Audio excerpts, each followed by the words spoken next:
Hello everyone, എല്ലാവർക്കും xylem P S സിയിലേക്ക് സ്വാഗതം. ഞാൻ Swathi Swagat, xylem P S സിയിലെ ബയോളജി ഫാക്കൽറ്റിയാണ്.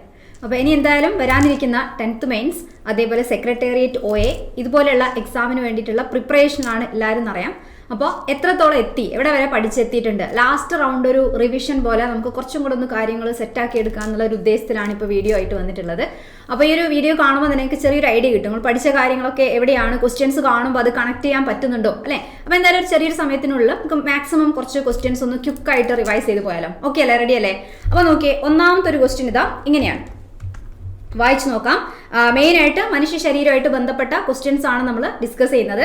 അപ്പോൾ നോക്കുക, മസ്തിഷ്കത്തിലും സുഷുമ്നയിലും മൈലിൻ ഷീത്തുള്ള നാഡീകോശങ്ങൾ കൂടുതലായി കാണപ്പെടുന്ന ഭാഗം ഏതാണ്? ഇങ്ങനെ ഒരു ക്വസ്റ്റ്യൻ ആണ് അല്ലെ, നമ്മൾ സ്ഥിരമായിട്ട് കേൾക്കുന്നതാണ്. നാഡീവ്യവസ്ഥ എന്ന് പറയുന്ന ഭാഗവുമായിട്ട് ബന്ധപ്പെട്ട ഒരു ക്വസ്റ്റ്യൻ ആണ്. മസ്തിഷ്കം, സുഷുമ്ന, നാഡികൾ ഇതൊക്കെ ചേരുന്നതിനെയാണ് നമ്മൾ നാഡീവ്യവസ്ഥ എന്ന് പറയാ. അപ്പൊ അവിടെയുള്ള നാഡീകോശത്തിന്റെ മുകളിൽ മൈലിൻ ഷീത്തുള്ള അല്ലെ നാഡീകോശങ്ങൾ ഉണ്ടാവും. അപ്പൊ അത് കൂടുതലായി കാണപ്പെടുന്ന ഭാഗത്തിന് എന്താണ് പറയാ? സിമ്പിൾ ആയ ഒരു ക്വസ്റ്റ്യൻ ആണ് അല്ലെ, വളരെ സിമ്പിൾ ആയിട്ടുള്ള ക്വസ്റ്റ്യൻ ആണ്. അപ്പൊ നോക്കിയത് എന്താ പറയാ, ഇതിനെന്താ പറയാ? മൈലിൻ ഷീത്തുള്ള നാഡീകോശങ്ങൾ ഉള്ളതെങ്കിൽ എന്താ പറയാന്നൊക്കെ ചോദിക്കുമ്പോൾ മൈലിൻ ഷീത്തിന്റെ നിറം എന്ന് പറയുന്നത് ഒന്ന് ഓർമ്മിച്ചെടുക്കുകയാണെങ്കിൽ അവിടുന്ന് വേഗം കിട്ടും അല്ലെ.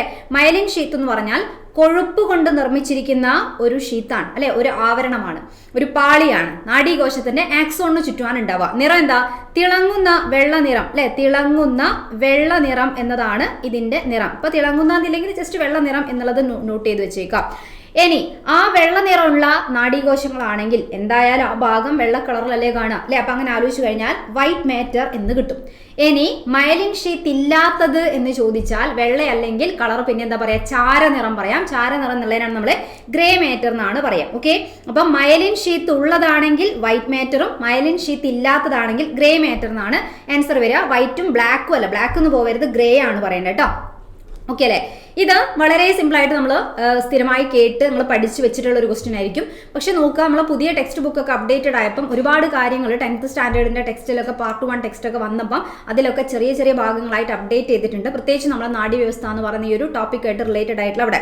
അപ്പം ഇവിടെ നോക്കിയേ, ഈ ഒരു മൈലിൻ ഷീത്തിനെ നിർമ്മിക്കുന്ന കോശങ്ങൾ ഏതാണ്? നമ്മൾ പഠിക്കുന്നല്ലേ, മൈലിൻ ഷീത്തിനെ നിർമ്മിക്കുന്ന കോശങ്ങൾ ഏതാണ്? മൈലിൻ ഷീത്തിന്റെ ധർമ്മം എന്താണെന്നൊക്കെ നമ്മൾ അത്യാവശ്യം പോയിന്റ് ഒക്കെ കേട്ടിട്ടുണ്ട് അല്ലെ. ഒന്ന് വായിച്ചു നോക്കി, ഇത് പുതിയ ടെക്സ്റ്റുള്ളതാണ്. ചില ന്യൂറോണുകളിൽ ആക്സോണിനെ പൊതിഞ്ഞ് മൈലിൻ ഷീത്ത് എന്ന ഒരു ആവരണം കാണപ്പെടുന്നുണ്ട്. അപ്പൊ എല്ലാ ന്യൂറോണിന്റെ മുകളിലും മൈലിൻ ഷീത്ത് ഉണ്ടാവണമെന്നില്ല. മൈലിൻ ഷീത്ത് ഉള്ളതുണ്ട്, ഇല്ലാത്തതുണ്ട്. ഉണ്ടെങ്കിൽ അതിനുള്ളിൽ കൂടെ പോകുന്ന ആവേഗത്തിന്റെ സ്പീഡ്, വേഗത വർദ്ധിക്കും അല്ലെ, ഇൻസുലേറ്റർ പോലെ പ്രവർത്തിക്കും. അങ്ങനെ കുറെ കാര്യങ്ങളാണ് നമ്മൾ മൈലിൻ ഷീത്തിനെ കൊണ്ടുള്ള ധർമ്മമായിട്ട് പഠിച്ചിട്ടുണ്ടാവുക. അപ്പൊ നോക്കുക, ഇത് തിളക്കമുള്ള വെള്ള നിറമുള്ള, ഓക്കെ, എല്ലാ പോയിന്റ് നോട്ട് ചെയ്ത് വെച്ചേക്കണം. ഇത് തിളക്കമുള്ള വെളുപ്പ് നിറമുള്ള മൈലിൻ എന്ന കൊഴുപ്പ് കൊണ്ടാണ് നിർമ്മിച്ചിരിക്കുന്നത്. അപ്പൊ മൈലിൻ ഷീത്തിന്റെ പ്രത്യേകതയാണ് നിർമ്മിച്ചിരിക്കുന്നത് കൊഴുപ്പ് കൊണ്ടാണ്. നിറം ചോദിച്ചാൽ വെള്ള നിറമാണ്. ഇതുണ്ടെങ്കിൽ എന്തൊക്കെയാ കാര്യം? ഒരു ഇൻസുലേറ്ററായി പ്രവർത്തിച്ച സന്ദേശങ്ങളുടെ പ്രസരണ വേഗത വർദ്ധിപ്പിക്കുന്നു. അപ്പൊ ആക്സോണിൽ കൂടെ കടന്നു പോകുന്ന ആവേഗത്തിന്റെ സ്പീഡ് കൂട്ടാൻ ഇവർ സഹായിക്കും, ഇൻസുലേറ്ററായി പ്രവർത്തിക്കും. നാഡീകോശത്തിന് പോഷണം ലഭ്യമാക്കുക, ഓക്കെ, ബാഹ്യക്ഷതങ്ങളിൽ നിന്നും ആക്സോണിനെ സംരക്ഷിക്കുക മുതലായവയാണ് മൈലിൻ ഷീത്തിന്റെ മുഖ്യധർമ്മങ്ങൾ. ഇനി നോക്കുക, മസ്തിഷ്കത്തിലും സുഷുമ്നയിലും മൈലിൻ ഷീത്തിനെ നിർമ്മിക്കുന്നത് ഒലിഗോഡെൻഡ്രോസൈറ്റുകളും വെരി വെരി ഇമ്പോർട്ടന്റ് ആണ്. പഴയ ടെക്സ്റ്റ് ബുക്കിലൊക്കെ ജസ്റ്റ് മെൻഷൻ ചെയ്തിട്ടുണ്ടെങ്കിൽ ഇങ്ങനെ എടുത്തു കൊടുത്തിട്ടുണ്ടായിരുന്നില്ല. അപ്പൊ ശ്രദ്ധിക്കണം, ഒലിഗോഡെൻഡ്രോസൈറ്റിനെ പറ്റിയൊക്കെ പറയുന്നുണ്ട്. അപ്പൊ നോക്കിയേ, എന്താണ് നാഡീകോശം എന്ന് പറഞ്ഞു കഴിഞ്ഞാൽ ഇത് എവിടെയൊക്കെ കാണാം? നമ്മളെ ബ്രെയിനിൽ കാണാം, സുഷുമ്നയിൽ കാണാം, അതേപോലെ തന്നെ നമ്മളെ നാഡികളിലും കാണാം. അപ്പം ബ്രെയിനിലും സ്പൈനൽ കോഡിലും എന്ന് വെച്ചാൽ നമ്മളെ മസ്തിഷ്കത്തിലും സുഷുമ്നയിലും കാണപ്പെടുന്ന നാഡീകോശങ്ങളുടെ ആക്സോണിന്റെ മുകളിൽ മൈലിൻ ഷീത്തിനെ നിർമ്മിക്കുന്ന കോശങ്ങൾക്ക് പറയുന്ന പേരാണ് ഒലിഗോഡെൻഡ്രോസൈറ്റുകൾ. Okay, oligodendrocyte. ഇനി നാഡികൾ എന്ന് പറയുന്ന ഭാഗം, നെർവ്സും ഉണ്ട് അല്ലെ. നമ്മളെ ബ്രെയിനിൽ തുടങ്ങുന്ന കുറെ ശിരോനാഡികളുണ്ട്, അതേപോലെ സുഷുമ്നയിൽ നിന്ന് തുടങ്ങുന്ന സുഷുമ്ന നാഡികൾ ഉണ്ട് എന്നൊക്കെ പഠിച്ചില്ലേ. ആ നാഡികൾ ഉള്ളിലും ആരുണ്ടാവും? നാഡീകോശം ഉണ്ടാവും. അതിനും ആക്സോൺ ഉണ്ട്, അതിനും മൈലിൻ ഷീത്ത് ഉണ്ട്. ആ മൈലിൻ ഷീത്ത് നിർമ്മിക്കുന്നത് ആരാന്ന് ചോദിച്ചാൽ ഷ്വാൻ കോശങ്ങൾ എന്നതാണ് ആൻസർ. മറക്കരുത്, ഒന്നുകൂടെ ശ്രദ്ധിച്ചാൽ മതി. മൈലിൻ ഷീത്തിനെ നിർമ്മിക്കുന്ന പ്രധാനപ്പെട്ട 2 തരം കോശങ്ങളാണ് ഒലിഗോഡെൻഡ്രോസൈറ്റുകൾ എന്ന് പറയുന്ന കോശങ്ങളും ഷ്വാൻ കോശങ്ങൾ എന്ന് പറയുന്ന കോശങ്ങളും. ഓക്കെ, പക്ഷെ ഇവർ 2 ആൾക്കാരും മൈലിൻ ഷീത്തിനെ ഉണ്ടാക്കുന്നത് നാഡീകോശത്തിന്റെ മുകളിലാണെങ്കിലും ആ നാഡീകോശം കാണപ്പെടുന്ന സ്ഥലത്തിന് വ്യത്യാസമുണ്ട്. ഒലിഗോഡെൻഡ്രോസൈറ്റ് മൈലിൻ ഷീത്തിനെ ഉണ്ടാക്കുന്നത് എവിടെയൊക്കെയാണ്? ബ്രെയിനിലും സ്പൈനൽ കോഡിലും, എന്ന് വെച്ചാൽ നമ്മുടെ മസ്തിഷ്കത്തിലും സുഷുമ്നയിലുമാണ്. ശ്വാൻ കോശങ്ങൾ എന്നറിയപ്പെടുന്ന കോശങ്ങൾ മൈലിൻ ഷീത്തിന് ഉണ്ടാക്കുക എന്നുള്ളത് തന്നെയാണ് ധർമ്മം. അത് നിർമ്മിക്കുന്നത് എവിടെയുള്ള ആക്സോണിന്റെ മുകളിലാണ്? നമ്മളെ ശരീരത്തിലെ നാഡികൾക്കുള്ളിലുള്ള നാഡീകോശത്തിന്റെ ആക്സോണിന്റെ മുകളിലാണ് അവർ മൈലിൻ ഷീത്തിനെ നിർമ്മിക്കുന്നത്. ഓക്കെ, ഇമ്പോർട്ടന്റ് ആണ്, നോട്ട് ചെയ്ത് വെച്ചേക്കുന്നുണ്ട്. രണ്ടും അതിന്റെ ഫംഗ്ഷൻ ചോദിച്ചാൽ രണ്ടും സെയിം ആണ്. അപ്പൊ ഇതും നമ്മൾ കഴിഞ്ഞ മുൻപേ ഒക്കെ നമ്മൾ പഠിച്ചതൊക്കെ ആയിരിക്കും. ഇനി പുതിയ ടെക്സ്റ്റ് ബുക്കിൽ ഇങ്ങനെ ഒരു അപ്ഡേഷൻ ഉണ്ട്, ഒന്ന് ജസ്റ്റ് കണക്ട് ചെയ്യാൻ വേണ്ടിയിട്ടാണ്. ഇവിടെ നമ്മളെ നാഡീകോശം അല്ലെ നാഡീ വ്യവസ്ഥ എന്നൊക്കെ പഠിക്കുമ്പോൾ നമ്മളെ മനസ്സിലാകെ നാഡീ വ്യവസ്ഥയായിട്ട് ബന്ധപ്പെട്ട ഒരു കോശം നാഡീകോശമാണ്. അതിന് ന്യൂറോൺ എന്ന് നമ്മൾ ഇംഗ്ലീഷ് പറയും. ആ നാഡീകോശമല്ലാതെ ആ നാഡീകോശവുമായി ബന്ധപ്പെട്ട് മൈലിൻ ഷീത്തിനെ നിർമ്മിക്കാൻ ഇപ്പം നമ്മൾ രണ്ടാൾക്കാരെ പരിചയപ്പെട്ടതാണ്. ഒലിഗോഡെൻഡ്രോസൈറ്റ് എന്ന് പറയുന്ന ഒരു കോശം, ശ്വാൻ കോശം. അപ്പൊ ഈ കോശമാണെങ്കിലും ഇതാണെങ്കിലും നമ്മളെ നാഡീകോശങ്ങളാണെങ്കിലും ഇവരൊക്കെ നമ്മളെ നാഡീ വ്യവസ്ഥയുമായിട്ട് ബന്ധപ്പെട്ട കോശങ്ങളാണെന്നറിയാലോ അല്ലെ. നാഡീകോശത്തിന്റെ മുകളിൽ മൈലിൻ ഷീത്തിനെ ഉണ്ടാക്കുക എന്നുള്ളതാണ് ഇവരെ രണ്ടുപേരുടെയും ഫംഗ്ഷൻ. ഇനി വേറെയും കോശങ്ങളൊക്കെ ഉണ്ട്. അപ്പോൾ പുതിയ ടെക്സ്റ്റിലൊക്കെ കുറച്ചും കൂടെ കോശങ്ങളെ പേരൊക്കെ പരിചയപ്പെടുത്തുന്നുണ്ട്. ജസ്റ്റ് ഒന്ന് കേട്ട് മനസ്സിലാക്കി വെക്കുക. എപ്പൻഡൈമൽ കോശങ്ങൾ എന്നാണ് ഒരു കോശത്തിന്റെ പേര്. ഓക്കെ, എപ്പൻഡൈമൽ കോശങ്ങൾ, അതേപോലെ മൈക്രോഗ്ലിയൽ കോശങ്ങൾ, അതേപോലെ ആസ്ട്രോസൈറ്റ്, ഇങ്ങനെയുള്ള പേരൊന്നും കേട്ടാൽ പേടിച്ചു പോരുത്. ഇതൊക്കെ ഇവിടെ കാണുന്നതാണ് നാഡീ വ്യവസ്ഥയുമായി ബന്ധപ്പെട്ട നമ്മുടെ ബ്രെയിനിലും സുഷുമ്നയിലും ഒക്കെ കാണുന്ന നാഡീകോശത്തിന്റെ കൂടെ ഇവരുടെ രണ്ടുപേരുടെയും കൂടെ കാണപ്പെടുന്ന വേറെ 3 ടൈപ്പ് കോശത്തിന്റെ പേരാണ് കൊടുത്തത്. എപ്പൻഡൈമൽ, മൈക്രോഗ്ലിയൽ, ആസ്ട്രോസൈറ്റ് എന്നൊക്കെയാണ് അതിന്റെ പേര്. ഓക്കെ, ഈ കണ്ട എല്ലാ ആൾക്കാരെയും 5 പേരെയും, ഓക്കെ, ഇപ്പൊ കണ്ട 5 ആൾക്കാരെയും ഒരുമിച്ച് ചേർത്ത് നമ്മൾ ഒരു പേര് വിളിക്കും, ന്യൂറോഗ്ലിയൽ കോശങ്ങൾ. ഇത് മൈക്രോഗ്ലിയൽ എന്നാണ് ഇവിടെ വായിച്ചത്. ഇതിനെയും കൂടെ ചേർത്തുകൊണ്ട് ഒരുമിച്ച് പറയുന്ന പേരാണ് ന്യൂറോഗ്ലിയൽ കോശങ്ങൾ. ഓക്കെ, മസ്തിഷ്കത്തിലും സുഷുമ്നയിലും പകുതിയിലധികവും ഓക്കെ ഏതാണ് ഈ ചിത്രത്തിൽ കാണിച്ചിരിക്കുന്ന കോശങ്ങൾ. 2.1 എന്ന് പറഞ്ഞു കഴിഞ്ഞാൽ ഇതാണ് ചിത്രം. അപ്പൊ ഈ കോശങ്ങളാണ് കാണപ്പെടുന്നത്. ഓക്കെ, റെഡിയല്ലേ? ഇവരെയാണ് നമ്മൾ ന്യൂറോഗ്ലിയൽ കോശങ്ങൾ എന്ന് പറയുന്നത്. വിഭജന ശേഷിയുള്ള ഈ കോശങ്ങൾക്ക് ഉദ്ദീപനങ്ങളെ സ്വീകരിക്കാനോ സന്ദേശങ്ങളെ കടത്തിവിടാനോ കഴിവില്ല. ഓക്കെ, അപ്പൊ ആ കഴിവ് ആരാളുള്ളത്? നാഡീകോശങ്ങൾക്കാണ്, ന്യൂറോണുകൾക്കാണുള്ളത്. ന്യൂറോഗ്ലിയൽ കോശങ്ങൾ എന്ന് പറഞ്ഞാൽ ഇവർ മറ്റു കുറച്ച് ധർമ്മങ്ങളാ ചെയ്യുക.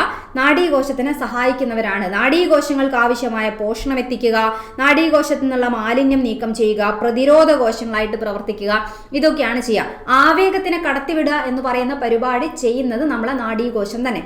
അതിന്റെ കൂടെ ചേർത്ത് മൈലിൻ ഷീത്തിന് ഉണ്ടാക്കുന്നത് ഒലിഗോഡെൻഡ്രോസൈറ്റും ശ്വാൻ കോശവും. അതുകൂടാതെ നാഡീകോശത്തിന് പോഷണം കൊടുക്കുക, മാലിന്യം നീക്കം ചെയ്യുക, പ്രതിരോധ കോശമായി പ്രവർത്തിക്കുക എന്നൊക്കെ പറയുമ്പോൾ അതിനുള്ള സഹായം ചെയ്യുന്നവരാണ് മറ്റുള്ളവർ. Okay, ready? ഇവരെല്ലാരെയും കൂടെ ചേർത്തോടെ നമ്മൾ വിളിക്കുന്ന പേരാണ് ന്യൂറോഗ്ലിയൽ കോശങ്ങൾ എന്ന് പറഞ്ഞാൽ. അപ്പൊ നാഡീ വ്യവസ്ഥയിൽ നാഡീകോശം എന്ന് പറഞ്ഞ ഒറ്റ കോശമല്ല, അതിനോട് ചേർന്ന് അവരെ സഹായത്തിനായിട്ട് മറ്റുള്ള കോശങ്ങളും കൂടെ ഉണ്ട്. അവരെയാണ് നമ്മൾ ന്യൂറോഗ്ലിയൽ കോശങ്ങൾ എന്ന് പരിചയപ്പെട്ടത്. റെഡി അല്ലേ? ക്ലിയർ? ഓക്കെ, ഇതൊക്കെ പുതിയ ടെക്സ്റ്റിലെ ജസ്റ്റ് അപ്ഡേറ്റഡ് കാര്യങ്ങളാണ്, ഒന്ന് ഓർത്ത് വെച്ചേക്കണം. അടുത്തൊരു ക്വസ്റ്റ്യൻ നോക്കി. താഴെ പറയുന്നവയിൽ ബ്രെയിൻ സ്റ്റെമ്മിൽ ഉൾപ്പെടാത്ത ഭാഗം ഏതാണ്? ഇങ്ങനെയാണ് കൊടുത്തത്. ബ്രെയിൻ സ്റ്റെമ്മിൽ ഉൾപ്പെടാത്ത ഭാഗം. ബ്രെയിൻ സ്റ്റെം എന്താണെന്ന് പറഞ്ഞാൽ, എന്തായാലും ബ്രെയിൻ എന്ന് പറയുമ്പോൾ ബ്രെയിൻ തലച്ചോറായിട്ട് ബന്ധപ്പെട്ട ഒരു ക്വസ്റ്റ്യൻ ആണ് അല്ലേ. ഉൾപ്പെടാത്ത ഭാഗം medulla oblongata, hypothalamus, pons, midbrain. ഇതും ഒക്കെ നിർബന്ധമായിട്ടും പഠിക്കുക. ഇപ്പോൾ SCERT അപ്ഡേറ്റഡ് ആയിട്ട് വരുമ്പം ഈ കാര്യങ്ങളൊക്കെ ടെക്സ്റ്റിൽ ആഡ് ചെയ്തതാണ്. 10th സ്റ്റാൻഡേർഡിന്റെ ടെക്സ്റ്റ് ബുക്കിൽ കൊടുത്തിട്ടുണ്ട്. നോക്കുക, ബ്രെയിൻ സ്റ്റെം എന്ന് പറഞ്ഞുകൊണ്ട് ഇങ്ങനെ അല്ലെ ബ്രെയിനിന്റെ ചിത്രം പഠിക്കാൻ ഒരു പുതിയൊരു നല്ലൊരു ഡയഗ്രാം കൊടുത്തിട്ടുണ്ട്. പഴയതിനേക്കാൾ കുറച്ചുകൂടെ പോയിന്റ് ഒക്കെ ആഡ് ചെയ്തിട്ട് ചിത്രം ഒന്നും കൂടെ മോഡിഫൈ ചെയ്ത് സെറ്റാക്കി എടുത്തിട്ടുണ്ട്. നമ്മൾ പഠിച്ച സെറിബ്രോ ഇവിടെ ഉണ്ട്, സെറിബെല്ലോ ഉണ്ട്, തലാമസ് ഉണ്ട്, ഹൈപ്പോതലാമസ്. ഇതിനെപ്പറ്റിയൊന്നും പഠിച്ച കാര്യത്തിലൊന്നും ഒരു മാറ്റവും ഇല്ല. ചെറിയ രീതിയിൽ അത് എങ്ങനെയൊക്കെയാണ് സെന്റൻസിലൊക്കെ മാറ്റം വരുത്തിയിട്ടുണ്ടാവും, കുറച്ച് പോയിന്റ് ആഡ് ചെയ്തിട്ടുണ്ടാവും, അങ്ങനെയൊക്കെയാണുള്ളത്. അപ്പൊ നോട്ട് ചെയ്ത് വെച്ചേക്കുന്നുണ്ട് അതൊക്കെ. ഇതാണ് ബ്രെയിൻ സ്റ്റെം എന്ന് പറഞ്ഞു കൊടുത്തിരിക്കുന്ന കാര്യം. അപ്പൊ ഇതാണ് ഇപ്പോൾ ക്വസ്റ്റ്യൻ ചോദിച്ചത്. ഇവിടെ നമുക്കറിയാം ഇതിന്റെ ഭാഗം, ഈ ഭാഗത്തിനാണ് നമ്മൾ മെഡുല്ല ഒബ്ലോങ്കേറ്റ എന്ന് പറയുന്നത് അല്ലെ. മെഡുല്ല ഒബ്ലോങ്കേറ്റയുടെ തുടർച്ചയായിട്ട് ഇങ്ങനെ ഉള്ളിൽ കൂടെ വളർന്നു വരുന്ന ഭാഗത്തിനെ നമ്മൾ സുഷുമ്ന എന്നാണ് പറയാ. മെഡുല്ല ഒബ്ലോങ്കേറ്റയുടെ തൊട്ട് മുകളിൽ കാണപ്പെടുന്ന ഈ ഭാഗത്തിനെ നമ്മൾ പോൺസ് എന്നാണ് പറയുന്നത്. എന്താണ്? പോൺസ്. അതേപോലെ ഇവിടെ കാണുന്ന ഭാഗം ഈ ബ്രെയിനിന്റെ മൊത്തത്തിലുള്ള നടുഭാഗമാണ്, നടുക്ക് വരുന്ന ഒരു സ്പോട്ടാണ്. അതിനെ നമ്മൾ മിഡ് ബ്രെയിൻ എന്നാണ് പറയാം. മധ്യ മസ്തിഷ്കം അല്ലെങ്കിൽ മിഡ് ബ്രെയിൻ എന്നാണ് ഇതിന് പറയാം കേട്ടോ. മധ്യ മസ്തിഷ്കം എന്നൊക്കെ മലയാളം ട്രാൻസ്ലേറ്റഡ് ഒക്കെ കാണാം. പക്ഷേ ഇപ്പൊ ടെക്സ്റ്റിൽ ഇങ്ങനെ ജസ്റ്റ് ഇംഗ്ലീഷ് തന്നെ മംഗ്ലീഷായി കൊടുത്തതുകൊണ്ട് ഓർക്കാം. മിഡ് ബ്രെയിൻ അഥവാ മിഡ് മീൻസ് മദ്യം അല്ലെ, നടുക്ക്. ബ്രെയിൻ മീൻസ് മസ്തിഷ്കം, മധ്യ മസ്തിഷ്കം എന്നുമാണ് പറയാം. അപ്പൊ ഇതിൽ ഈ നടുക്കുള്ള മധ്യ മസ്തിഷ്കം, തൊട്ട താഴെയുള്ള പോൺസ് എന്ന് പറയുന്ന ഭാഗം, പിന്നെയുള്ള നമ്മളെ മെഡുല്ല ഒബ്ലോങ്കേറ്റ, ഇതെല്ലാം കൂടെ ചേർത്തുകൊണ്ട് നമ്മൾ വിളിക്കുന്ന പേരാണ് ബ്രെയിൻ സ്റ്റെം. ഓക്കെ, എന്താണ്? ബ്രെയിൻ സ്റ്റെം എന്നാണ് പറയാ. അപ്പൊ അതിൽ പെടാത്തത് ആരാണ്? ഇവിടുത്തെ ക്വസ്റ്റ്യൻ ഏതാ? അതിൽ പെടാത്തത് ഏതാണ്? ഹൈപ്പോതലാമസ്. ഹൈപ്പോതലാമസ് അതിന്റെ മുകളിലായിട്ട് വേറെ തന്നെ സെപ്പറേറ്റ് ഭാഗമായിട്ട് നിൽക്കുന്നതാണ്. ബ്രെയിൻ സ്റ്റെം എന്ന് പറയുന്ന ഭാഗത്തല്ല നമ്മൾ അതിനെ പെടുത്തുന്നത്. ഓക്കെ, അപ്പൊ ആ ഭാഗങ്ങളൊക്കെ നന്നായിട്ട് ഒന്ന് നോട്ട് ചെയ്ത് വെച്ചിട്ട് പഠിക്കണം. ഓക്കെ, റെഡി അല്ലേ? അടുത്തൊരു ക്വസ്റ്റ്യൻ, ആക്റ്റിൻ മയോസിൻ എന്നീ പ്രോട്ടീൻ തന്തുക്കൾ ഏതുമായി ബന്ധപ്പെട്ടിരിക്കുന്നു? ഏത് ഭാഗവുമായിട്ടാണ്? ആക്റ്റിൻ മയോസിൻ രണ്ട് ടേം ആണ് അല്ലെ. ഒന്നും കിട്ടുന്നില്ലെങ്കിൽ നമ്മുടെ സയൻസിന്റെ പ്രത്യേകത എന്ന് പറഞ്ഞാൽ, പ്രത്യേകിച്ച് ബയോളജിന്റെ ഒക്കെ പ്രത്യേകത എന്ന് വെച്ചാൽ, ഏതെങ്കിലും ഒരു ടേമിന്റെ ഒരു മീനിങ് നമുക്ക് ചെറുതായിട്ടൊന്ന് കണക്ട് ചെയ്യാൻ പറ്റുവാണെങ്കിൽ അതിൽ പിടിച്ച ഓപ്ഷനിൽ കൂടെ എത്താനൊക്കെ പറ്റേണ്ടതാണ്. മീനിങ് അറിയണം അല്ലെ. അപ്പൊ മയോസിൻ പറയുമ്പോൾ നമ്മൾ മയോളജി എന്നൊക്കെ ജസ്റ്റ് ഒന്ന് കണക്ട് ചെയ്യാൻ പറ്റുന്ന ഒരാളെ സംബന്ധിച്ചിടത്തോളം മയോളജി പറയുമ്പം എന്ത് കണക്ട് ചെയ്യാം? പേശി. ഓക്കെ, പേശി. നമ്മളെ മസിൽസ് ഉണ്ട് അല്ലെ, ശരീരത്തിലുള്ള പേശികളുണ്ട്, മസിൽസ് ഉണ്ട്. ആ മസിലിന് പ്രവർത്തിക്കാൻ ആവശ്യമായ എന്ന് വെച്ചാൽ നമുക്കറിയാം, നമ്മളെ പേശികൾക്ക് സങ്കോചിക്കാനും വികാസം പ്രാപിക്കാനും ഒക്കെ ഉള്ള കഴിവുണ്ട്. അതിന് സഹായിക്കുന്ന പ്രോട്ടീൻ കൊണ്ട് നിർമ്മിച്ചിരിക്കുന്ന നാരുകൾക്ക് പറയുന്ന പേരാണ് ആക്റ്റിൻ മയോസിൻ എന്നൊക്കെ പറഞ്ഞാൽ. ഓക്കെ, പേശി കോശങ്ങളിൽ മർമ്മവും മിക്ക കോശാംഗങ്ങളും കാണപ്പെടുന്നു. നമ്മളെ പേശി നിർമ്മിച്ചിരിക്കുന്ന കോശങ്ങളാണ് പേശി കോശങ്ങൾ. അതിൽ മറ്റു കോശങ്ങളിൽ നിന്ന് വ്യത്യസ്തമായിട്ട് ആക്റ്റിൻ മയോസിൻ എന്നിങ്ങനെ പേരുള്ള അതിസൂക്ഷ്മ പ്രോട്ടീൻ തന്തുക്കൾ, പ്രോട്ടീൻ കൊണ്ടുള്ള നാരു പോലുള്ള സാധനങ്ങൾ കാണപ്പെടുന്നു. ഇതിന്റെ ഫംഗ്ഷൻ എന്താ? ഇവരുള്ളതുകൊണ്ടാണ് നമ്മളെ പേശികൾക്ക് സങ്കോചിക്കാനും പൂർവ്വസ്ഥിതി പ്രാപിക്കാനും പറ്റും. നമുക്കിപ്പോൾ കൈ മടക്കുക നിവർത്തുക ചെയ്യുമ്പോൾ, അല്ലെങ്കിൽ കാല് മടക്കുക നിവർത്തുക ചെയ്യുമ്പോൾ, അല്ലെങ്കിൽ നമ്മൾ എന്തെങ്കിലും ഒരു ആക്ഷൻ ചെയ്യുന്ന സമയത്ത് നമ്മളെ മസിൽസ് എന്ത് ചെയ്യും? സങ്കോചിക്കും, പഴയതുപോലെ ആവും, പൂർവ്വസ്ഥിതി പ്രാപിക്കും. അപ്പൊ അതിനൊക്കെ സഹായിക്കുന്ന അതിൽ കാണപ്പെടുന്ന പ്രോട്ടീന്റെ തന്തുക്കൾക്ക് നമ്മൾ പറയുന്ന പേരാണ് ആക്റ്റിനും മയോസിനും. ഓക്കെ, ഇവിടെ വലതു ഭാഗത്ത് കൊടുത്ത ഈ ചിത്രം എന്താ? വ്യത്യസ്ത തരം പേശികളാണ് അല്ലെ. അസ്ഥിനോട് ചേർന്ന് കാണുന്ന അസ്ഥിപേശി, മൃദുല പേശി എന്ന് പറയുമ്പോൾ ആമാശയം, രക്തക്കുഴൽ അല്ലെ, ഇങ്ങനെയുള്ള ആന്തര അവയവങ്ങളിൽ കാണുന്നതിനെയാണ് മൃദുല പേശി എന്ന് പറയാ. ഹൃദയത്തിന്റെ ഭിത്തിയിൽ കാണുന്നതാണ് ഹൃദയപേശി. അപ്പൊ ഇത് വിവിധ തരത്തിലുള്ള പേശികളാണ്. ഇങ്ങനെ ഏത് പേശികളായാലും അതിലെ കോശങ്ങളിൽ കാണപ്പെടുന്ന പ്രോട്ടീൻ തന്തുക്കൾക്കാണ് ആക്റ്റിൻ എന്നും മയോസിൻ എന്നും ഒക്കെ നമ്മൾ പറയുന്നത്. ഓക്കെ, അടുത്തത് അസ്ഥിയെ പൊതിഞ്ഞു കാണപ്പെടുന്ന സ്ഥലം ഏതാണ്? നമ്മൾ അസ്ഥിനെ പൊതിഞ്ഞു കാണുന്ന സ്ഥലം ഏതാണ്? അസ്ഥിനെ ഇപ്പം പ്ലൂറൽ സ്ഥലം എന്നാണെങ്കിൽ അല്ലെ, ഇത് പ്ലൂറൽ എന്നായിരുന്നെങ്കിൽ എവിടെയാ വരിക? ശ്വാസകോശവുമായിട്ട് ബന്ധപ്പെട്ടതാണ് ശ്വാസകോശത്തിനെ പൊതിഞ്ഞു കാണുന്നതെന്ന് അറിയാം. മയലിനുറ അല്ലെങ്കിൽ മയലിൻ ഷോത്ത് എന്ന് പറയുമ്പോൾ നമ്മൾ നാഡീകോശവുമായി ബന്ധപ്പെട്ടതാണ് അല്ലെ. പെരികാർഡി എന്ന് പറയുമ്പോൾ ഹൃദയമാണ്.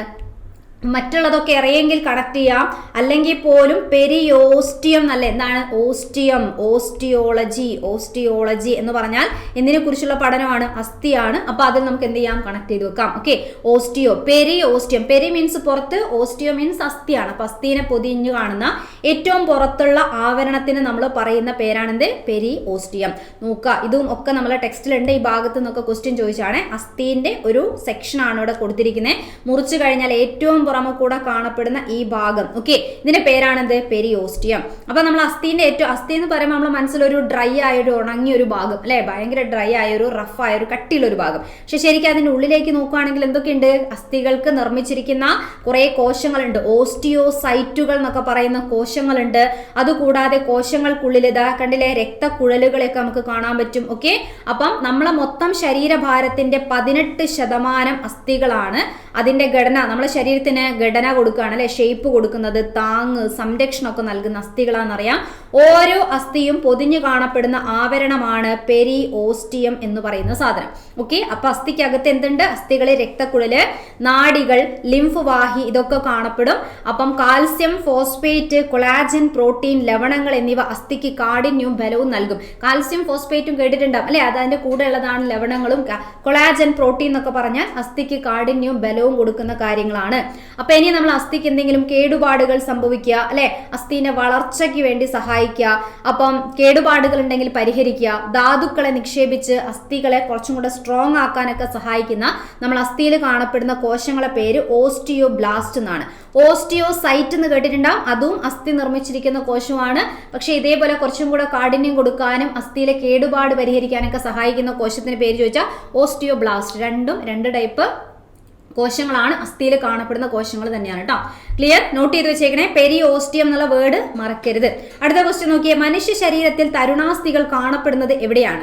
തരുണാസ്ഥി എന്ന് പറഞ്ഞാൽ അസ്ഥി അല്ലാതെ മറ്റൊരു സാധനമാണ് തരുണാസ്ഥി. അത് കാണപ്പെടുന്നത് എവിടെയാണ്? ശ്വാസനാളത്തിൽ. ശരിയാണോ? ഇത് ഇങ്ങനെ തന്നെ പ്രീവിയസ് ചോദിച്ചാണ് അല്ലെ. സി ആകൃതിയിൽ വളഞ്ഞ തരുണാസ്ഥി വളയങ്ങൾ കാണപ്പെടുന്നത് എവിടെയാന്ന് ചോദിച്ചാൽ ശ്വാസനാളം, ശ്വസനി, ശ്വാസനാളത്തിന്റെ ശാഖയായ ശ്വസനി, അതൊക്കെ ശരിയാണ്. സി ആകൃതിയിലാണ്, പ്രത്യേക ഷേപ്പ് എടുത്ത് ചോദിക്കും.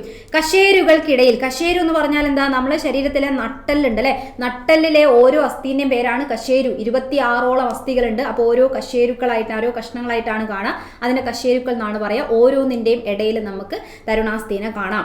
രണ്ടസ്ഥി ചേരുന്ന ഭാഗം എന്ന് പറഞ്ഞാൽ എങ്ങനെ ചോദിക്കാം, അസ്ഥിസന്ധി. രണ്ടസ്ഥി ചേരുന്ന ഭാഗത്തിനെയാണ് അസ്ഥിസന്ധി ജോയിന്റ് എന്ന് പറയാ. അവിടെ അസ്ഥികൾക്കിടയിലുള്ള ഘർഷണം കുറയ്ക്കാൻ വേണ്ടിയിട്ട് തരുണാസ്ഥിനെ ഫിറ്റാക്കി എന്ന് പറഞ്ഞാൽ ശരിയാണ് അല്ലെ. മൂക്കിന്റെ അഗ്രഭാഗത്ത് ഇവിടെ നോക്കുക, യെസ്, ഇവിടെ കുറച്ച് സോഫ്റ്റ് ആണ്, ഫ്ലെക്സിബിൾ ആണ്, പക്ഷെ ഇവിടെയൊക്കെ ഭയങ്കര സ്ട്രോങ് ആണ്. ഇവിടെ ഉള്ളത് അസ്ഥിയാണ്. ഇവിടെ ഉള്ളത് എന്താ, സോഫ്റ്റ് ആവാൻ കാരണം, കട്ടിയുണ്ടോ എന്ന് ചോദിച്ചാൽ കട്ടിയുണ്ട്, പക്ഷെ സോഫ്റ്റും ആണ് അല്ലെ, ഫ്ലെക്സിബിൾ ആണ്. അതുകൊണ്ടാണ് നമ്മൾ ഇവിടെയൊക്കെ ഇങ്ങനെ പിയേഴ്സ് ചെയ്തിട്ട് ഇടുന്നത് അല്ലെ. അതുപോലെ ചെവിക്കുട എന്ന് പറയുന്ന ഭാഗത്തുണ്ട്, അതുകൊണ്ട് നമ്മൾ കുറെ കമ്മലൊക്കെ ഇടുന്നത്. അപ്പൊ കുറച്ച് സോഫ്റ്റ് ആയ അസ്ഥി പോലുള്ള ഭാഗത്തിനെയാണ് നമ്മൾ തരുണാസ്ഥി അല്ലെങ്കിൽ കാർട്ടിലേജ് എന്ന് പറയാ.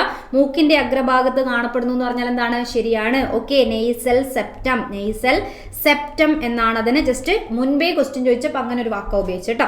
ഓക്കെ, അപ്പൊ ഈ പറഞ്ഞ എല്ലാ സ്ഥലത്തും തരുണാസ്ഥി കാണപ്പെടുന്നുണ്ടെന്നാണ് ശരിയാണ്. അപ്പൊ ഇതെല്ലാം ശരിയാണ്. ഓക്കെ, 1ഉം 2ഉം 3, 4 എല്ലാ പ്രസ്താവനകളും ശരിയാണ്. ഇത് നോക്കാൻ നമ്മൾ ടെക്സ്റ്റ് കൊടുത്തതാണ്. തരുണാസ്ഥിയായിട്ട് ബന്ധപ്പെട്ട് കാർട്ടിലേജ് എന്നാണ് പറയാ. കണ്ടില്ലേ, രണ്ട് അസ്ഥി ചേരുന്ന ഭാഗത്താണ് ഇത് ഫിറ്റ് ആക്കിയിരിക്കുന്നത് അല്ലെ. എവിടെയാണ് ഫിറ്റ് ആക്കിയിരിക്കുന്നത്, ഈ ഭാഗമാണ് തരുണാസ്ഥി. അസ്ഥികളേക്കാൾ മൃദുവായതും വഴക്കമുള്ളതുമായ യോജക കലയാണ് തരുണാസ്ഥി എന്ന് പറഞ്ഞാൽ. ഓക്കെ, കൈമുട്ട്, കാൽമുട്ട്, കണങ്കാലുകൾ എന്നിവയിലും വാരിയെല്ലുകളുടെ അഗ്രങ്ങളിലും നട്ടെല്ലിലെ കശേരുകൾക്കിടയിലും ചെവിക്കുടയിലും മൂക്കിന്റെ അഗ്രഭാഗത്തും ശ്വാസനാളത്തിലും, ഇനി വേണേ ശ്വസനി പറയാം, ഇനി നമ്മളെ സ്വനപേടകം എന്ന് പറയുന്ന ലാരിങ്സ് എന്ന് പറയുന്ന ഭാഗമുണ്ട്, അത് നിർമ്മിച്ചിരിക്കുന്നത് കാർട്ടിലേജ് കൊണ്ടാണ്. ഒരുപാട് ഭാഗമുണ്ട് കേട്ടോ. ഇവിടെയൊക്കെ എന്ത് ചെയ്യുന്നു, ഈ തരുണാസ്ഥി കാണപ്പെടുന്നു. അസ്ഥിയുടെ അഗ്രഭാഗങ്ങളിൽ കാണപ്പെടുന്ന തരുണാസ്ഥി അസ്ഥിസന്ധികളിലെ ഘർഷണം കുറയ്ക്കും. അപ്പൊ ഇവിടെയൊക്കെ കാണപ്പെടുകയാണെങ്കിൽ ഇതാ കണ്ടില്ല, ഇങ്ങനെ രണ്ടിന്റെ ഒരു ഇടയിൽ ഒരു റബ്ബർ കുഷനൊക്കെ വെച്ചതുപോലെ. അപ്പൊ രണ്ട് അസ്ഥികൾ ചേരുമ്പോൾ അവർ തമ്മിൽ ഘർഷണം ഉണ്ടാവുകയാണെങ്കിൽ അത് കുറയ്ക്കാൻ വേണ്ടിയിട്ടൊക്കെ അവർ സഹായിക്കും അല്ലെ. പക്ഷേ അസ്ഥിയുമായിട്ടുള്ള വ്യത്യാസം നോട്ട് ചെയ്ത് വെച്ചേക്കുക. അസ്ഥികളിൽ നമ്മൾ രക്തക്കുഴലുണ്ട്, നാഡികളുണ്ട് എന്നൊക്കെ പറഞ്ഞു. പക്ഷേ ഇവയിൽ രക്തക്കുഴലോ നാഡികളോ ഇല്ല. രക്തക്കുഴലിന്റെ അഭാവം മൂലം തരുണാസ്ഥി ഇതര കലകളേക്കാൾ സാവധാനത്തിലാണ് വളരുന്നത്. ഒന്ന് നോട്ട് ചെയ്ത് വെച്ചേക്കുക കേട്ടോ. അപ്പൊ മറ്റുള്ളതിനേക്കാൾ സാവധാനത്തിൽ വളരാൻ കാരണം രക്തക്കുഴലുകളും ഒന്നും ഇല്ലാത്തതുകൊണ്ടാണ്. അപ്പം അങ്ങനെയുള്ള പോഷക ഘടകത്തിന്റെ കുറവൊക്കെ വരും അല്ലെ. അപ്പൊ അതുകൊണ്ട് തന്നെ അതിന്റെ വളർച്ച മറ്റുള്ളതിനേക്കാൾ കുറവാണ്. റെഡി, ക്ലിയർ അല്ലേ? അസ്ഥിക്ക് നല്ല ബലമുണ്ട്. കാരണം അസ്ഥിയിൽ കാണപ്പെടുന്നത് കാൽസ്യം ലവണങ്ങളാണ് അസ്ഥിയിൽ അടിഞ്ഞുകൂടുന്നത്. അതുകൊണ്ട് അസ്ഥി വളരെ സ്ട്രോങ് ആയിരിക്കും. ഇവർക്ക് അത്ര കട്ടിയില്ല അല്ലെ. അതിന് കാരണം എന്ന് വെച്ചാൽ കാൽസ്യം ലവണങ്ങൾക്ക് പകരം കോൺട്രോയിറ്റിൻ ലവണങ്ങൾ എന്നറിയപ്പെടുന്ന ലവണങ്ങളാണ് നമ്മളെ തരുണാസ്ഥിയിൽ അടിഞ്ഞുകൂടുന്നത്. അതുകൊണ്ടാണ് അതിന് അത്ര കട്ടി കിട്ടാത്തതിന്റെ കാരണം. ഓക്കെ അല്ലേ? റെഡി? യെസ്. അപ്പൊ നമ്മൾ അത്യാവശ്യം ഒരു പുതിയതായിട്ട് വന്ന കുറച്ച് കാര്യം, അപ്പൊ ഇത് ഇനിയും ഒരുപാട് അപ്ഡേഷൻസ് ഒക്കെ ഉണ്ട്. അപ്പൊ ഒന്ന് മനസ്സിലാക്കാൻ വേണ്ടിയിട്ടാണ്. ചിലരെങ്കിലും കാണാത്ത ക്വസ്റ്റ്യൻസ് ഒക്കെ ആയിരിക്കും വന്നിട്ടുണ്ടാവുക. അപ്പൊ 9th-ഉം 10th-ഉം ടെക്സ്റ്റ് ഒക്കെ ഒന്ന് ജസ്റ്റ് ഒന്ന് എടുത്തു നോക്കുക. അത്യാവശ്യം കുറച്ച് കാര്യങ്ങളൊക്കെ കണക്ട് ചെയ്തിട്ടുണ്ട് അല്ലെ. പിന്നെ നമുക്ക് വേണമെങ്കിൽ ഒരു ക്വിക്കായിട്ട് കുറച്ച് ക്വസ്റ്റ്യൻസ് ഒന്ന് വേഗം ഒന്ന് പറഞ്ഞു നോക്കുകയാണേ. അപ്പൊ ഒന്ന് നോക്കാം. ഇതാ ഇപ്പൊ പറഞ്ഞതിന്റെ ബേസിലൊക്കെ നിങ്ങൾക്ക് തന്നെ ചെക്ക് ചെയ്യാം, നമ്മൾ പഠിച്ചതാണോ, ക്വസ്റ്റ്യൻ കാണും ആൻസർ ചെയ്യാൻ പറ്റുന്നുണ്ടോ. ഒരു കുറച്ച് ക്വസ്റ്റ്യൻസ് ഒന്ന് ക്വിക്കായിട്ട്. ശിരോനാഡികളുടെ എണ്ണം എന്താണ്? ശിരോനാഡി എന്ന് പറഞ്ഞാൽ എന്താ? നമ്മൾ തലച്ചോറ് നിന്ന് ആരംഭിക്കുന്ന നാഡികൾക്കാണ് ശിരോനാഡികൾ എന്ന് പറയാം അല്ലെ. ശിരോനാഡികളുടെ എണ്ണം എത്രയാണ്? 12 ജോഡിയാണ്. റെഡി അല്ലേ? 12 ജോഡി. അങ്ങനെയാണെങ്കിൽ നമ്മൾ സുഷുമ്നാ നാഡികളുടെ എണ്ണം എത്രയാണ് ആലോചിക്കാനുള്ള ഒരു കുഞ്ഞു ടൈം മാത്രം പറഞ്ഞു നോക്കിയാൽ കൂടെ തന്നെ പറയാം. 31 അല്ലെ. 31 എന്ന് മാത്രം പറഞ്ഞാൽ ശരിയാണോ? അല്ല, 31 ജോഡി. അങ്ങനെയാണെങ്കിൽ ആകെ നാഡി എത്രയാ? രണ്ടും കൂടെ കൂട്ടിയാൽ പോരെ. എത്ര ഉണ്ടാവുക? 12 + 31 കൂട്ടിക്കഴിഞ്ഞാൽ 43 ജോഡിയാണ് ആകെയുള്ള നമ്മളെ നാഡികളുടെ എണ്ണം. ഇനി ജ്ഞാനേന്ദ്രിയങ്ങളുടെ നിയന്ത്രണം ചെയ്യുന്ന മസ്തിഷ്ക ഭാഗം ഏതാണ്? കണ്ണ്, മൂക്ക്, ഇങ്ങനെയുള്ള സാധനങ്ങളും ജ്ഞാനേന്ദ്രിയത്തിന്റെ കൺട്രോൾ, ഇന്ദ്രിയ അനുഭവം എന്നൊക്കെ പറയുമ്പോൾ ആരെയാണ് നമ്മൾ പഠിച്ചു വെച്ചേ? യെസ്, സെറിബ്രം അല്ലെ. മസ്തിഷ്ക ഭാഗം ഏതാണ്? സെറിബ്രം. ആവേഗ പുനഃപ്രസരണ കേന്ദ്രം ഏതാണ്? പുതിയ ടെക്സ്റ്റ് ബുക്ക് കൊടുത്തിട്ടുണ്ട്. വേദന സംഹാരി പ്രവർത്തിക്കുന്ന ഭാഗം എന്നൊക്കെ കൊടുത്തിട്ടുണ്ട്. അപ്പൊ ചോദിക്കട്ടോ, വേദന സംഹാരി ഇവിടെ കൊടുത്തിട്ടുണ്ട്. ഇത് ഏതാ ഭാഗം? അത് തലാമസ് ആണ്. ആവേഗ പുനഃപ്രസരണ കേന്ദ്രം റിലേ സ്റ്റേഷൻ അല്ലെ റിലേ സെന്റർ എന്ന് ചോദിക്കാം, പഠിക്കണം. ലിറ്റിൽ ബ്രെയിൻ എന്ന് പറഞ്ഞാൽ ഏതാ? ലിറ്റിൽ ബ്രെയിൻ ക്യുക്കായിട്ട് പറയുന്ന സമയത്ത് പെട്ടെന്ന് കിട്ടുന്നു നോക്കി. ഏതാ? Little brain. സെറിബെല്ലം അല്ലെ. സെറിബെല്ലം എന്ന് പറയുന്നതാണ് നമ്മൾ ലിറ്റിൽ ബ്രെയിൻ എന്ന് പറയുന്ന ഭാഗം. മദ്യം ബാധിക്കുന്ന ഭാഗം ഏതാ? ശരീര തുലന നില ബാധിക്കുന്ന ഭാഗത്തിനെയാണ് മദ്യം. അപ്പൊ ശരീര തുലന നില പോയിട്ട് മദ്യപിച്ച ആൾക്കാർ ഇങ്ങനെ ആടി ആടി നടക്കും. അപ്പൊ ഏതെന്നെയാ ഭാഗം? സെറിബെല്ലം തന്നെയാണ് അല്ലെ. സെറിബെല്ലം ആണ് അത്. ഓക്കെ. വേദന സംഹാരി ബാധിക്കുന്ന ഭാഗം ഏതാ? വേദന സംഹാരി എവിടെയാ ബാധിക്കുന്നത്? സാധാരണ ഉണ്ടാവുന്ന ഒരു വേദനയാണ് തലവേദന. അങ്ങനെ ആലോചിച്ചാൽ തലാമസ് എന്ന് കിട്ടൂലേ. തലവേദന, തലാമസ്. തലവേദന മാത്രമല്ല എന്ത് വേദനയായാലും നമ്മൾ കഴിച്ചാൽ അവിടെയാണ് എഫക്ട് ചെയ്യുക. ഐച്ഛിക പ്രവർത്തനങ്ങളെ നിയന്ത്രിക്കുന്ന ഭാഗം ഏതാ? ഐച്ഛികം എന്ന് പറഞ്ഞാൽ നമ്മളെ കൺട്രോളിലുള്ള ചലനങ്ങളാണ്. ഏതാ ഭാഗം? അത് സെറിബ്രം ആണ്. ഓക്കെ, ഏതാണ്? സെറിബ്രം. ഇനി അനൈച്ഛിക പ്രവർത്തനങ്ങളെ നിയന്ത്രിക്കുന്നതാണെങ്കിലോ, അനൈച്ഛികം എന്ന് വെച്ചാൽ നമ്മളെ കൺട്രോളിൽ അല്ലാത്ത ചലനങ്ങൾ അല്ലെ, അതിനെ നിയന്ത്രിക്കുന്നത് ആരാ? അതിനെ നിയന്ത്രിക്കുന്നത് ഒരു ഇടിവെട്ട് പോലെയുള്ള ഭാഗമാണ്. അതാണ് ഏത്? നമ്മളെ മെഡുല്ല ഒബ്ലോങ്കേറ്റ എന്ന് പറയുന്ന ഭാഗം അല്ലെ, മെഡുല്ല ഒബ്ലോങ്കേറ്റ. അപ്പൊ അതില് ശ്വാസോച്ഛ്വാസം, ഹൃദയസ്പന്ദനം, ഇങ്ങനെയുള്ള കുറെ കാര്യമുണ്ട്. പുതിയ ടെക്സ്റ്റ് ബുക്കിൽ പിന്നെ ആഡ് ചെയ്തിട്ടുണ്ട് നമ്മൾ ചുമ എന്ന് പറയുന്ന കാര്യം, അതേപോലെ ഛർദി, തുമ്മൽ അല്ലെ, ഇതൊക്കെ നമ്മളെ കുറച്ച് നേരമൊക്കെ നമ്മൾ ഹോൾഡ് ചെയ്യാൻ പറ്റും, നമ്മളെ കയ്യിൽ നിന്ന് പിന്നെ പോവും അല്ലെ. ചുമ വന്നു കഴിഞ്ഞാലൊക്കെ കുറേ നേരം ഹോൾഡ് ചെയ്താലും പിന്നെ നമുക്ക് പറ്റണമെന്നില്ല. തുമ്മൽ വന്നു കഴിഞ്ഞാൽ നമ്മൾ വേറെ എന്തോ രീതിയിൽ തുമ്മിക്കഴിഞ്ഞാൽ അത് വരൂലേ അല്ലെ. ഛർദി ഒക്കെ എന്താണ്? അനൈച്ഛിക പ്രവർത്തനമാണ്. ഇതിനെയൊക്കെ കൺട്രോൾ മെഡുല്ല ഒബ്ലോങ്കേറ്റ ആണ് കേട്ടോ. അപ്പൊ ഇത് ബാധികതാണ് ശ്വാസോച്ഛ്വാസം, ഹൃദയസ്പന്ദനം എന്ന് പറഞ്ഞു കഴിഞ്ഞാൽ ഏത് തന്നെയാണ്? മെഡുല്ല ഒബ്ലോങ്കേറ്റ എന്ന് പറയുന്ന ഭാഗം തന്നെയാണ് ചെയ്യുക. അന്തസ്രാവി ഗ്രന്ഥിയായിട്ട് പ്രവർത്തിക്കുന്ന ഭാഗം ഏതാണെന്നറിയാം? അന്തസ്രാവി ഗ്രന്ഥി എന്ന് വെച്ചാൽ ഹോർമോണിന് ഉണ്ടാക്കണം അല്ലെ. അതേപോലെ ആന്തര സമസ്ഥിതി പാലനം, ഈ രണ്ട് ചോദ്യത്തിന്റെയും ആൻസർ ഒരെണ്ണം തന്നെയാണ്. ആരാ? ഹൈപ്പോ തലാമസ് എന്ന് പറയുന്ന ഭാഗമാണ്. ഹൈപ്പോ തലാമസ് ആണ് ആ കാര്യം ചെയ്യുന്നത് അല്ലെ. റെഡി അല്ലേ? ക്ലിയർ അല്ലേ? കുറച്ചെണ്ണം മാത്രം ചോദിച്ചാണേ. ഇനി നോക്കിയേ, മനുഷ്യ ശരീരത്തിൽ അപ്പൊ യൂറിയ നിർമ്മിക്കുന്ന ഒരു അവയവം ഏതാണ്? യൂറിയ നിർമ്മിക്കുന്ന അവയവം എന്ന് വെച്ചാൽ സ്ഥിരമായിട്ട് ചോദിക്കുന്ന PYQ ക്വസ്റ്റ്യൻ ആണിത്. ആരാ യൂറിയൻ ഉണ്ടാക്കുന്നത്? അമോണിയനെ കിട്ടിയാൽ യൂറിയാക്കി മാറ്റുന്നത് ആരാണ്? കരളാണ് ആൻസർ അല്ലെ, കരൾ. അപ്പൊ യൂറിയനെ പുറന്തള്ളുന്നത്. അപ്പൊ അമോണിയ വളരെ വിഷവസ്തു ആയതുകൊണ്ടാണ് യൂറിയാക്കി മാറ്റുന്നത്, കരളാണ് ചെയ്യുക. അപ്പൊ യൂറിയൻ എന്നൊരു ശരീരത്തെ തന്നെ നിർത്തിക്കൊണ്ടിരിക്കാൻ പറ്റുമോ? ഇല്ല. യൂറിയൻ പ്രശ്നക്കാരനാണ്. അപ്പൊ യൂറിയന് യൂറിന്റെ ഫോമിൽ, മൂത്രത്തിന്റെ രൂപത്തിൽ പുറന്തള്ളാൻ സഹായിക്കുന്ന അവയവം ആരാന്ന് ചോദിച്ചാൽ വൃക്ക. മാറിപ്പോവരുത്, രണ്ടും നല്ലൊരു സ്റ്റാൻഡേർഡ് ക്വസ്റ്റ്യൻ ആണ്. യൂറിയ നിർമ്മിക്കുന്ന കരളാണ്, യൂറിയനെ പിന്നെ മൂത്രത്തിലൂടെ പുറന്തള്ളുന്നത് ആരാന്ന് ചോദിച്ചാൽ വൃക്കയാണ്. ഓക്കെ, ദന്തക്ഷയത്തിന് കാരണമായ ആസിഡ് ഏതാണ്? സ്ഥിരം ചോദിക്കുന്നതാണ് അല്ലെ. ഏതാണ്? ലാക്റ്റിക് ആസിഡ് എന്നതാണ്. ലാക്റ്റിക് ആസിഡ് ആണ് ദന്തക്ഷയത്തിന് കാരണമായിട്ടുള്ള ആസിഡ് എന്ന് പറഞ്ഞാൽ. രക്തസമ്മർദ്ദം ക്രമീകരിക്കുന്ന പ്ലാസ്മ പ്രോട്ടീൻ, നമ്മളെ പ്ലാസ്മയിലുള്ള രക്തത്തിന്റെ ദ്രാവക ഭാഗമാണ് പ്ലാസ്മ. 55% പ്ലാസ്മയാണ്. അതിൽ മെയിൻ ആയിട്ട് 3 പ്രോട്ടീന്റെ കാര്യവും ക്വസ്റ്റ്യൻ ചോദിക്കുന്നതാണ് അല്ലെ. രക്തസമ്മർദ്ദം ക്രമീകരിക്കുന്ന ആരാ? ആൽബം നോക്കുമ്പോഴാണ്, പഴയ ആൽബം നോക്കുമ്പോഴാണ് പോവാന്ന് പറയുമ്പോൾ ആൽബുമിൻ അല്ലെ, ആൽബുമിൻ ആണ്. രക്തം കട്ട പിടിക്കാൻ സഹായിക്കുന്നു എന്ന് പറഞ്ഞു കഴിഞ്ഞാൽ എന്താ? മുറിവുണ്ടായാൽ ഫൈബർ പോലത്തെ തുണി വെച്ച് കിട്ടണം. അപ്പൊ ഫൈബ്രിനോജൻ. ഓക്കെ, എന്താണ്? ഫൈബ്രിനോജൻ. അങ്ങനെയാണ് രോഗപ്രതിരോധത്തിന് സഹായിക്കുന്ന പ്ലാസ്മ പ്രോട്ടീൻ. രോഗാണുക്കളെ വന്നാൽ രോഗാണുവിനെ എറിഞ്ഞു ഓടിക്കാൻ നമുക്ക് ഗ്ലോബ് എടുത്തെറിഞ്ഞാൽ മതി. അപ്പൊ ഗ്ലോബുലിൻ അല്ലെ, എന്താണ്? ഗ്ലോബുലിൻ എന്ന് പറയുന്നതാണ് ആൻസർ. അങ്ങനെയാണ് രക്തം കട്ട പിടിക്കാൻ സഹായിക്കുന്ന രക്തകോശം. കോശമാണോ പ്രോട്ടീൻ ആണോ ഒക്കെ ശ്രദ്ധിച്ച് ആൻസറിലേക്ക് പോവാം കേട്ടോ. രക്തകോശം ചോദിച്ചു കഴിഞ്ഞാൽ ഏതാണ്? പ്ലേറ്റ്ലെറ്റുകൾ അല്ലെ, പ്ലേറ്റ്ലെറ്റുകൾ എന്ന് പറയുന്നതാണ്. ഇനി രോഗപ്രതിരോധത്തിന് സഹായിക്കുന്ന രക്തകോശം ചോദിച്ചാലോ? രോഗപ്രതിരോധം ആരാ നമ്മൾ ചെയ്യുന്നത്? ലിംഫോസൈറ്റ്, മോണോസൈറ്റ്, പിടിച്ചു വിഴുങ്ങും എന്നൊക്കെ പറഞ്ഞ് പഠിച്ച ഓർമ്മയില്ലേ? അപ്പൊ ആരാണത്? നമ്മളെ WBC ആണ് അല്ലെ, ശ്വേത രക്താണുക്കളാണ് നമ്മൾ അതിന് സഹായിക്കുന്നവർ. ശ്വസനവാതകങ്ങളുടെ സംവഹനം അതാരാ? ഓക്സിജൻ, കാർബൺ ഡൈ ഓക്സൈഡിനെ വഹിച്ചു കൊണ്ടുപോകുന്നു എന്നൊക്കെ പറയുമ്പോൾ ആരാ ചെയ്യുന്നത്? നമ്മൾ RBC ആണ്. അരുണ രക്താണുക്കൾ അല്ലെങ്കിൽ ചുവന്ന രക്താണുക്കൾ എന്ന് പറയുന്ന എറിത്രോസൈറ്റ് എന്നൊക്കെ നമ്മൾ ഇംഗ്ലീഷ് പറയുന്നവർ അല്ലെ. ഇനി രക്തത്തിന് നിറം നൽകുന്ന വർണ്ണവസ്തുവിന് പറയുന്ന പേരെന്താ? വളരെ സിമ്പിൾ, 2 ക്വസ്റ്റ്യൻ വെച്ചിട്ട് നമുക്ക് നിർത്താം. ഹീമോഗ്ലോബിൻ ആണ്. ഹീമോഗ്ലോബിനിൽ അടങ്ങിയിരിക്കുന്ന മൂലകം സ്ഥിരം ചോദിക്കാറില്ലേ? ഏതാണ് ഹീമോഗ്ലോബിനിൽ അടങ്ങിയിരിക്കുന്ന മൂലകം? ഇരുമ്പാണ് അല്ലെ, ഇരുമ്പാണ് മൂലകം. ഇരുമ്പിന്റെ അപര്യാപ്തത കൊണ്ടുണ്ടാവുന്ന രോഗം ചോദിക്കുന്നതാണ്. ഏതാ രോഗം? ആ അവസ്ഥയ്ക്ക് നമ്മൾ എന്താ പറയാ? അനീമിയ, വിളർച്ച എന്ന് പറയുന്ന ലക്ഷണം, രക്തം കുറഞ്ഞു പോകുന്ന അവസ്ഥ ഉണ്ടാവും അല്ലെ. അങ്ങനെയാണ് ഹീമോഗ്ലോബിനിൽ അടങ്ങിയിരിക്കുന്ന പ്രോട്ടീൻ ഇഴകളുടെ എണ്ണം. ഹീമോഗ്ലോബിന്റെ ഘടന പഠിക്കും പറയാം. 4 പ്രോട്ടീൻ ഇഴകളും 4 ഇരുമ്പടങ്ങിയ ഹീം എന്ന് പറയുന്ന അല്ലെ, 4 ഹീം എന്ന് പറയുന്ന ഒരു സാധനം, ഇരുമ്പടങ്ങിയ ഹീമും 4 പ്രോട്ടീൻ ഇഴയും. അപ്പോൾ ഓരോ ഹീമിനും ഒരു ഓക്സിജനെ വഹിക്കാനുള്ള കഴിവുണ്ട്. അങ്ങനെ ഒരു ഹീമോഗ്ലോബിൻ ഒരേ സമയത്ത് 4 ഓക്സിജനെ വഹിച്ചു കൊണ്ടുപോകാനുള്ള കഴിവുണ്ടെന്നൊക്കെ പറഞ്ഞ് നമ്മൾ പഠിച്ചു വെച്ചതാണ്. ഓക്കെ, റെഡി അല്ലേ? യെസ്. അപ്പൊ തൽക്കാലം വളരെ കുറച്ച് ക്വസ്റ്റ്യൻസ് ജസ്റ്റ് ഒന്ന് ക്വിക്കായിട്ട് നമ്മൾ റിവൈസ് ചെയ്തതാണ്. അപ്പോൾ നോക്കുക, ഇന്നത്തെ ഈ ഒരു ക്ലാസ്സിൽ നമ്മൾ പറഞ്ഞ കാര്യങ്ങളൊക്കെ വെച്ചിട്ട് നിങ്ങൾക്ക് അതൊക്കെ കേൾക്കുമ്പോൾ ആൻസർ ക്ലിക്ക് ആവുന്നുണ്ടോ, മനസ്സിലേക്ക് വരുന്നുണ്ടോ എന്നൊക്കെ ചെക്ക് ചെയ്യുക. അപ്പോൾ പഠിക്കുമ്പോൾ അപ്ഡേറ്റഡ് ആയിട്ടുള്ള 9th ഒക്കെ ടെക്സ്റ്റ് ബുക്കിലൊക്കെ കുറേ കാര്യങ്ങളുണ്ട്. അതൊക്കെ ഒന്ന് വെച്ച് നന്നാക്കി സെറ്റാക്കി പഠിക്കാൻ വേണ്ടിയിട്ട് ശ്രമിക്കാം. Okay, ready? അപ്പോൾ ഇതേപോലത്തെ വീഡിയോസ് ആയിട്ട് നമുക്ക് വീണ്ടും കാണാം. Thank you.